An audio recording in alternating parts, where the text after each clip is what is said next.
Қайырлы күн достар, сіздермен Айғаным, каналыма қош келдіңіздер.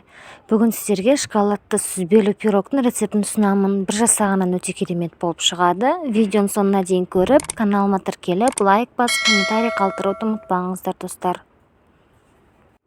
Алдымен қамырын дайындаймыз. Ол үшін ыдысымызға 3 жұмыртқаны салып, үстіне қант және де кішкене тұз салып, 2-3 минуттай ағарғанша жақсылап миксермен араластырып аламыз.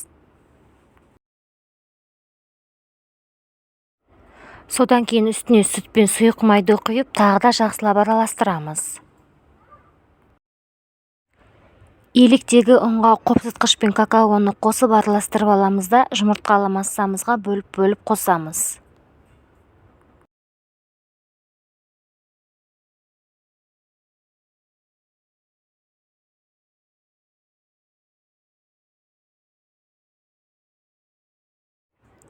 Міне біздің шоколадты қамырымыз дайын. Мен осындай домалақ формада дайындаймын. Диаметрі 22 см. Енді сүзбені дайындаймыз. Ол үшін сүзбенің үстіне қант пен крахмалды қосамыз. Және де миксермен немесе блендермен езіп аламыз. Менде блендер жоқ, сол үшін миксермен өте жақсылап араластырамын. Біздің сүзбеміз осында крем сияқты болу керек. Енді осыны кондитерлік қапшыққа салып аламыз.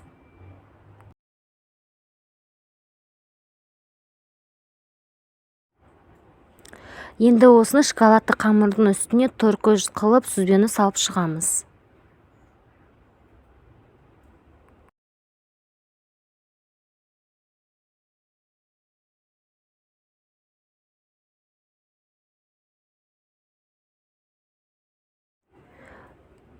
Қызып тұрған пешке 180 градусқа 35-40 минуттай қойып пісіріп аламыз пирогымызды.